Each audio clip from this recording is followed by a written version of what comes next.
Isra dan Miraj Nabi Muhammad Shallallahu Alaihi Wasallam. Pada tahun ke-11, Allah muliakan beliau dengan Isra dan Miraj. Isra adalah perjalanan Nabi dari Masjidil Haram ke Masjidil Aqsa. Miraj adalah naiknya Nabi ke Sidratul Muntaha dan diwajibkan padanya sholat 5 waktu. Di waktu pagi dari malam Isra itu Jibril mengajarkan kepada Nabi tentang tata cara sholat dan waktu-waktu sholat.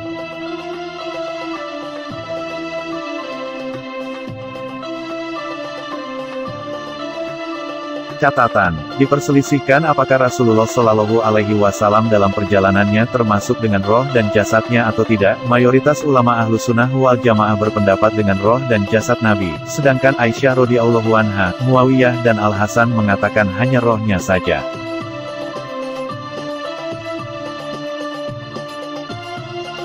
Ringkasan, dalam tahun ke-11 Allah Subhanahu wa Ta'ala memuliakan Nabi Shallallahu Alaihi Wasallam dengan Isra dan Miraj dan di dalamnya diwajibkan sholat 5 waktu.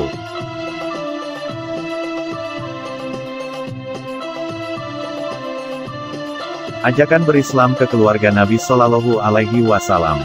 Rasulullah Shallallahu Alaihi Wasallam mengajak kaum Quraisy menuju Islam selama 10 tahun dengan halus dan penuh kelembutan. Ketika itu Nabi melihat kekerasan perlawanan dari mereka, bencinya mereka kepada beliau, dan rintangan mereka kepada penyiaran Islam. Nabi Shallallahu Alaihi Wasallam pada tahun yang sama menyiarkan Islam ke kabilah-kabilah dan ke pasar-pasar mereka.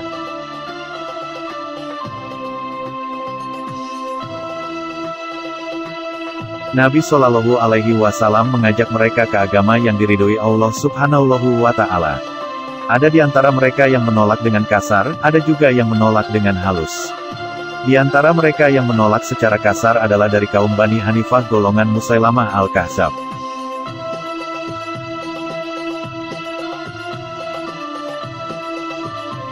Ringkasan, di tahun ini Nabi Shallallahu Alaihi Wasallam memberanikan diri berdakwah ke pembesar kaumnya dan di pasar-pasar. Sebagian dari mereka menolak dengan baik, ada juga yang menolak secara kasar.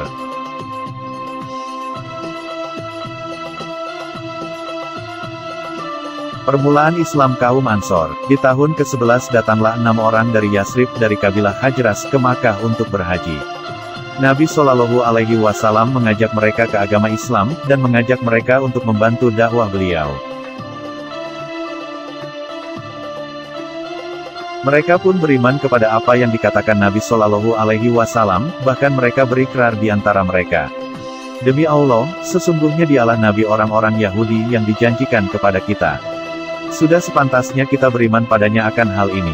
Ketika mereka tiba di tempat mereka, dipaparkanlah apa yang mereka dengar dari Rasulullah dan mereka mengajak kaum mereka untuk memeluk Islam. Terkenallah Nabi Shallallahu Alaihi Wasallam di sana dan demikianlah awal permulaannya orang Yasrib masuk Islam. Ringkasan, di tahun ini 6 orang dari Yasrib masuk ke Makkah untuk berhaji, lalu mereka masuk Islam, dan mereka menyiarkan Islam di kaumnya. Terdengarlah nama Nabi Shallallahu Alaihi Wasallam di Madinah.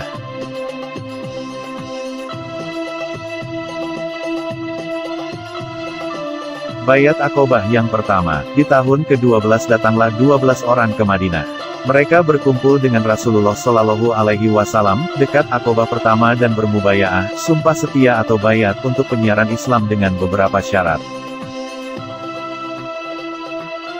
Yaitu, tidak boleh menyekutukan Allah, tidak mencuri, tidak berzina, tidak membunuh anak-anak mereka, tidak berdusta, tidak durhaka dan tidak sombong. Maka barang siapa yang melakukannya surga adalah balasan baginya, jika tidak, semua urusan dikembalikan kepada Allah Subhanahu wa Ta'ala, siapa yang Allah ampuni, siapa yang Allah siksa. Ketika mereka kembali ke negeri mereka, Nabi utus bersama mereka untuk mengajarkan Islam pada mereka. Tersiarlah dengan ini Islam sebab mereka itu, dari rumah ke rumah maka tersiarlah Islam.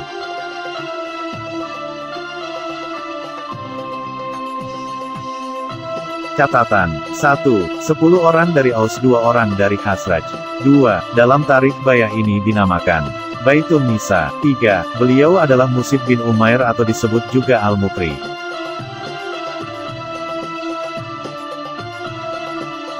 Ringkasan, di tahun ke-12 datanglah 12 orang laki-laki dari Madinah, mereka bermubayaah kepada Rasulullah Shallallahu Alaihi Wasallam di Aqobah lalu mereka pulang dengan menyiarkan Islam pada kaumnya. Bayat Aqobah kedua. Pada tahun ke-13 dari kenabian datanglah kepada Rasulullah Shallallahu Alaihi Wasallam 73 laki-laki dan 2 perempuan dari Madinah. Mereka bermubayaah, sumpah setia atau bayat dengan Rasulullah Shallallahu Alaihi Wasallam dekat Aqobah yang kedua, bahwa mereka akan menyembah Allah dan tidak menyekutukannya dengan apapun, tidak menghalangi Rasul Shallallahu Alaihi Wasallam jika beliau berhijrah ke tempat mereka.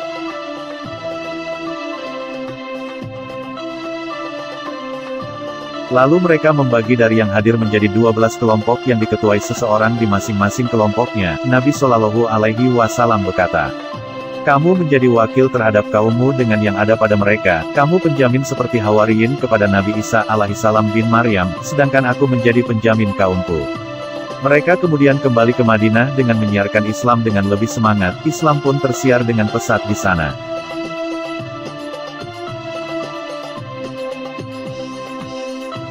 Ringkasan, di tahun ke-13 datanglah 73 laki-laki dan 2 orang perempuan kepada Nabi Muhammad Shallallahu Alaihi Wasallam untuk bersumpah setia di Aqobah yang kedua kalinya, lalu mereka kembali ke Madinah dan menyiarkan Islam dengan lebih pesat. Hijrahnya kaum muslimin ke Madinah. Ketika kaum Quraisy mengetahui perihal tersiarnya Islam di Madinah, kaum jahiliyah Makkah semakin keras menyiksa Rasulullah Shallallahu Alaihi Wasallam dan para sahabat radhiyallahu anhum. Kemudian Rasulullah Shallallahu Alaihi Wasallam memerintahkan mereka agar berhijrah ke Madinah bertemu dengan saudara mereka kaum Ansor.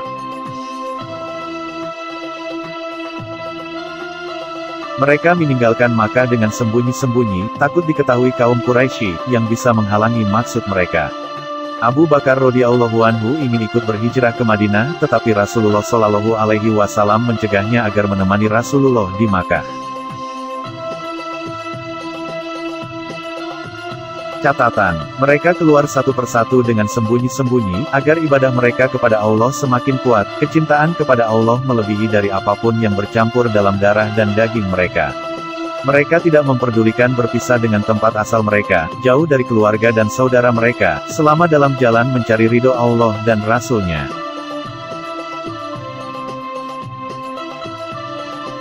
Ringkasan, ketika penduduk Madinah memeluk Islam, penduduk Makkah kian gencar menyiksa Rasulullah Shallallahu Alaihi Wasallam dan para sahabat. Karenanya Rasulullah memerintahkan mereka untuk berhijrah ke Madinah dengan bertahap secara rahasia. Persekongkolan kaum Quraisy untuk membunuh Nabi Shallallahu Alaihi Wasallam. Ketika mereka mendapati banyak dukungan dari para sahabat dan kaum muslimin di Madinah dalam syiar agama Islam, maka kaum Quraisy sepakat untuk membunuh Nabi Shallallahu Alaihi Wasallam. Mereka bersepakat untuk mengirim seorang pemuda dari tiap-tiap kabilah, agar mereka berkumpul ke rumah Rasul Shallallahu Alaihi Wasallam dan memukuli Rasul satu persatu, dengan maksud menistakan perlawanan kabilah Nabi Shallallahu Alaihi Wasallam. Ketika mereka menuntut, karena hal tersebut dilakukan oleh semua kabilah. Allah Subhanahu wa Ta'ala memberitahukan hal tersebut dan memerintahkan Rasulullah Shallallahu Alaihi Wasallam untuk berhijrah ke Madinah. Catatan, setelah mereka berunding mengenai hal busuk tersebut, Abu Jahal berkata kepada mereka, "Aku punya satu ide yang kalian tak pernah pikirkan, kita bunuh saja dia, sampai habis ucapannya." Mereka setuju dengan usulan itu, dan sepakat mengenai penyebaran Islam hanya boleh terjadi di luar Makkah. Ada hikmah yang lain yang terkandung tersebarnya Islam di Madinah, bukan di Makkah. Yaitu musuh-musuh Islam tak mungkin berkata Islam tersebar di Makkah karena kaum Quraisy yang memberi keluasan penyebaran Islam. Ada kepentingan kaum tertentu.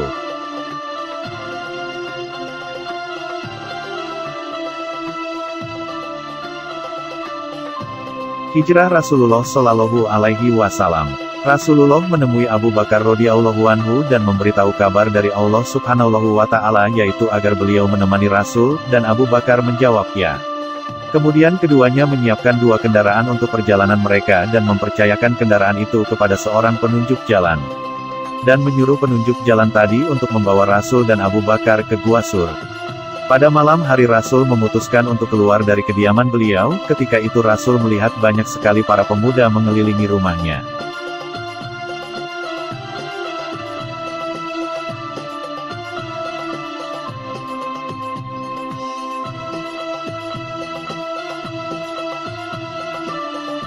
Ketika Rasulullah Shallallahu Alaihi Wasallam hendak keluar, disuruhlah anak paman beliau Ali bin Abi Thalib untuk tidur di tempat tidur Nabi, untuk mengelabui musuh, dan beliau juga memerintahkan Ali bin Abi Thalib radhiyallahu anhu untuk mengembalikan barang-barang titipan yang ada pada Nabi. Kemudian Nabi keluar dari kerumunan orang, dengan cara Allah menjadikan mereka tertidur, dengan demikian tak seorang pun melihat Nabi. Setelah itu Nabi Shallallahu Alaihi Wasallam menemui Abu Bakar radhiyallahu anhu, kemudian mereka berjalan hingga ke Gua Sur dan bersembunyi di dalamnya.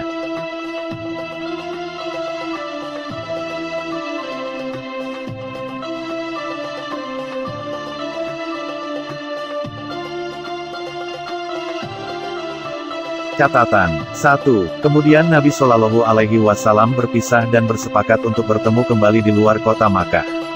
2. Sesekali mereka para pemuda memantau kondisi kamar Nabi untuk memastikan Rasulullah ada di dalamnya.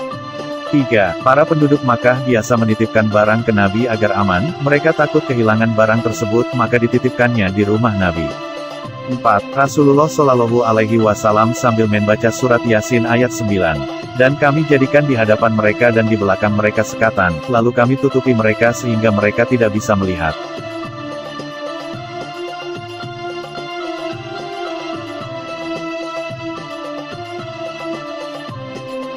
Ringkasan, Rasulullah Shallallahu Alaihi Wasallam dan Abu Bakar radhiyallahu anhu mengambil keputusan untuk berhijrah dan keduanya menyiapkan kendaraan. Ketika Nabi Shallallahu Alaihi Wasallam keluar dari rumahnya, kaum Quraisy tidak mengetahui hal tersebut. Sampai dengan Nabi dan Abu Bakar radhiyallahu anhu sampai di Gua Sur dan bersembunyi di sana.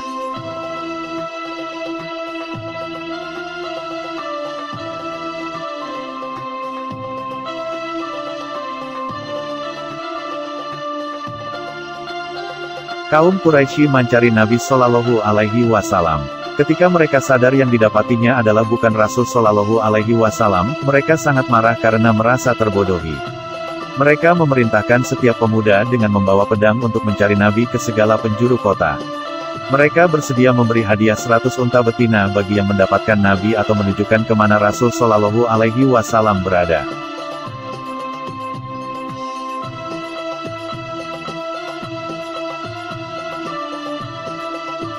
Mereka periksa sampai ke gua di mana Rasul Shallallahu Alaihi Wasallam bersembunyi. Secara logika sangatlah mudah menemukan Rasul dan Abu Bakar radhiyallahu anhu, tapi Allah Subhanahu wa Ta'ala melindungi mereka.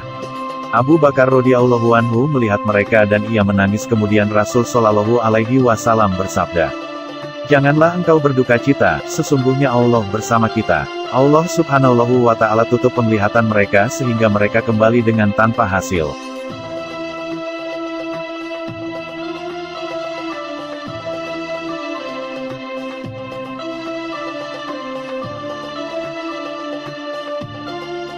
Ringkasan, waktu pagi hari, kaum Quraisy mencari keduanya sampai ke gua, di mana Nabi Shallallahu Alaihi Wasallam dan Abu Bakar radhiyallahu anhu bersembunyi. Jarak kaum musyrik dengan beliau sangat dekat, tapi Allah Subhanahu wa Ta'ala melindungi mereka sehingga orang musyrik kembali dengan tangan hampa. Saking gencarnya pencarian, mereka menjanjikan hadiah 100 onta bagi yang tahu di mana Rasul Shallallahu Alaihi Wasallam berada.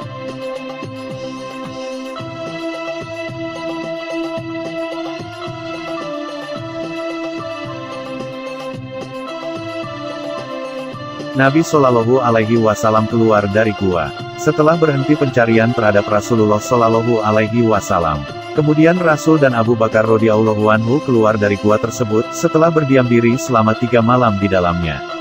Abdullah bin Abu Bakar datang kepada Rasul dan Abu Bakar radhiyallahu anhu di sore hari dan memberi kabar perihal orang Quraisy.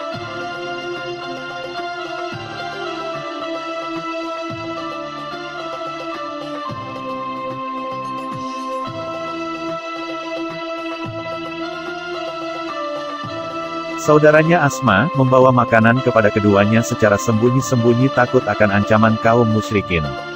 Ketika itu di pagi hari ketiga, penunjuk jalan tersebut membawa keduanya dengan 2 kendaraan menuju Madinah. Di perjalanan Rasulullah Shallallahu Alaihi Wasallam dan Abu Bakar radhiyallahu anhu bertemu Surakoh. Dia bermaksud membunuh Rasul, tetapi malahan Surakoh menjadi ketakutan melihat Nabi Shallallahu Alaihi Wasallam.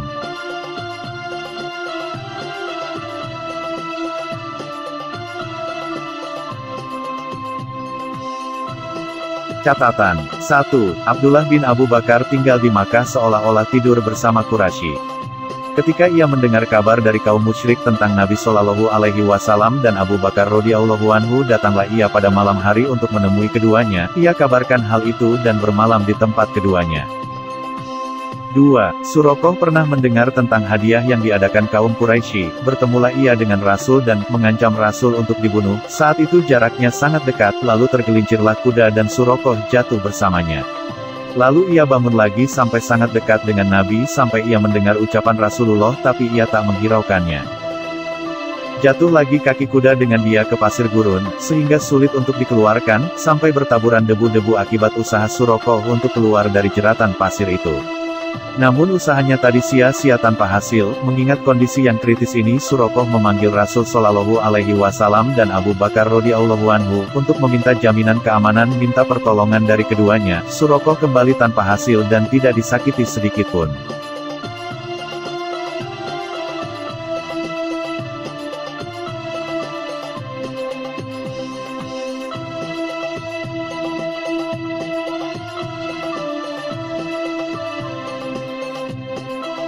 Ringkasan, setelah 3 malam keluarlah Nabi Shallallahu Alaihi Wasallam dan Abu Bakar radhiyallahu anhu dari gua. Keluarga Sayyidina Abu Bakar datang kepada keduanya membawa makanan dan kabar berkaitan rencana kaum musyrikin.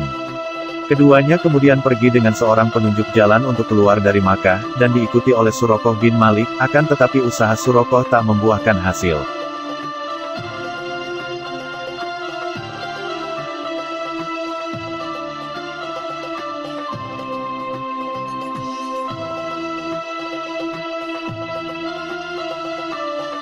Singgah di Kuba, permulaan pembangunan masjid kaum muslimin. Rasulullah Shallallahu Alaihi Wasallam sampai ke Kuba pada hari kedua Rabiul Awal atau tanggal 30 September tahun 622 Masehi. Beliau tinggal di Makkah selama 13 tahun dengan segala keterbatasan dan penganiayaan dan tekanan yang sangat di dalam menyiarkan agama Islam.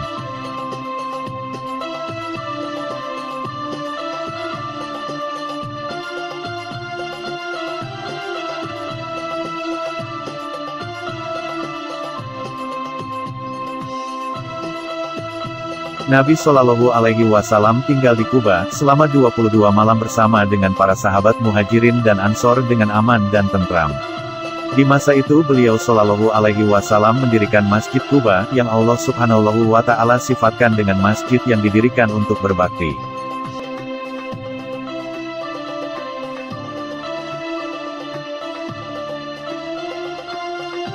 Catatan 1. Inilah dalam permulaan sejarah kelahiran Islam sesudah Hijriyah. Dengan sejarah ini sempurnalah bagi Rasulullah Shallallahu Alaihi Wasallam perjalanan para nabi sebelumnya. Dikarenakan tak ada seorang pun nabi yang setiap saat dihina, disakiti, diganggu yang menyebabkan beliau berhijrah dari negerinya sendiri, mulai dari Nabi Ibrahim alaihissalam sampai Nabi Isa alaihissalam.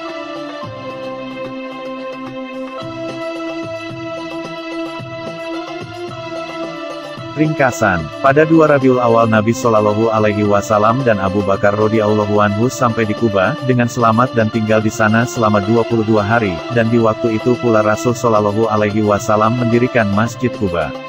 Masjid yang didirikan untuk berbakti.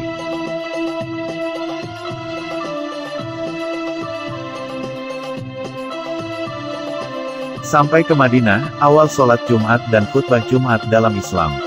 Ketika Rasul Shallallahu Alaihi Wasallam keluar dari Kuba menuju Madinah, beliau dikerumuni para sahabat Ansor yang dalam keadaan bersuka cita. Dalam perjalanan itu tibalah saatnya waktu Jumat, kemudian beliau salat bersama kaum muslimin. Disinilah bermula salat dan khutbah Jumat pertama dalam Islam. Para warga Madinah berkumpul menemui beliau Shallallahu Alaihi Wasallam, mulai dari para perempuan, anak-anak dan mengucapkan syair.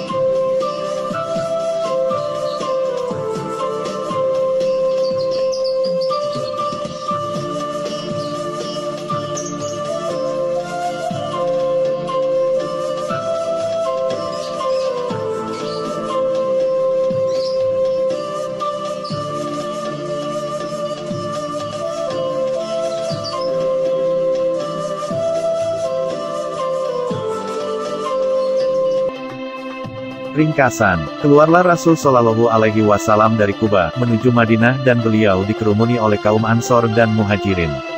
Nabi salat dan berkhutbah Jumat.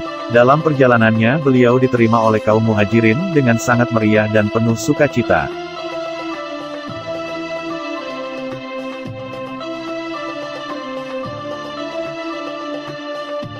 Masuk dan singgahnya Nabi Shallallahu Alaihi Wasallam di Madinah, cintanya kaum Ansor kepada kaum Muhajirin atau persaudaraan Islam. Ketika Rasulullah Shallallahu Alaihi Wasallam masuk ke Madinah, ketika itu juga Rasul melihat rumah kaum Ansor, mereka meminta kepada Rasulullah untuk singgah di rumah mereka. Nabi Shallallahu Alaihi Wasallam singgah di rumah sahabat Ayub Al-Ansori, di rumah yang awal masuk ke Madinah supaya kaum muslimin mudah untuk berziarah kepada beliau. Kaum Ansor gembira atas kedatangan kaum Muhajirin, bahkan mereka menyambutnya dengan sambutan yang luar biasa sampai-sampai mereka berebut. Dengan hal ini untuk mencegahnya dilakukan pengundian. Tak seorang pun kaum Muhajirin tinggal di rumah kaum Ansor melainkan melalui undian. Kemudian Rasulullah Shallallahu Alaihi Wasallam menjadikan mereka bersaudara dalam ikatan persaudaraan Islam yang diibaratkan sebagai satu kesatuan.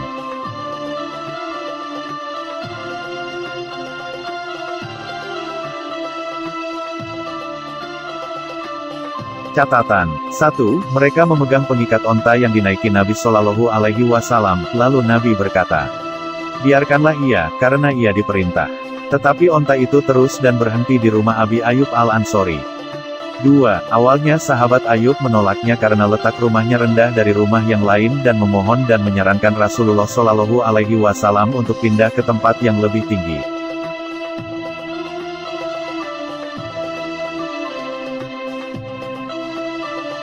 Ringkasan, Rasulullah Shallallahu Alaihi Wasallam singgah di rumah Abi Ayub Al-Ansori dan mempersaudarakan antara kaum Muhajirin dengan kaum Ansor dalam persaudaraan Islam.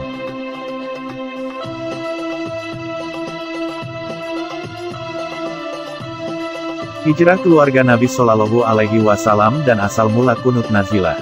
Saat itu, ada musibah di Madinah. Ketika Rasulullah Shallallahu Alaihi Wasallam menetap di Madinah, Rasul memerintahkan orang untuk mencari keluarga beliau yang masih tertinggal, dan di antara yang mencari adalah Abdullah bin Abu Bakar radhiyallahu anhu.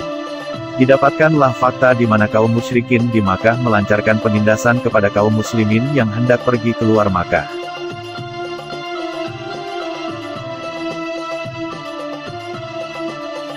Mendengar hal yang demikian, Rasulullah Shallallahu Alaihi Wasallam mendoakan mereka dengan salat witir dan salat subuh setelah atau sebelum ruku, dan inilah awal mulanya kunut. Banyak orang Muhajirin yang terkena demam. Lalu Nabi Shallallahu Alaihi Wasallam mendoakan mereka agar Allah mencabut penyakit itu. Dan Allah Subhanahu wa Ta'ala mengabulkan doa tersebut.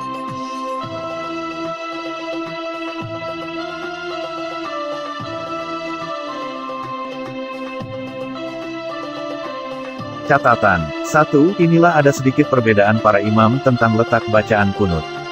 2. Karena iklim di Madinah sangat berbeda dengan lingkungan di Makkah, mereka belum bisa beradaptasi dengan iklim yang baru.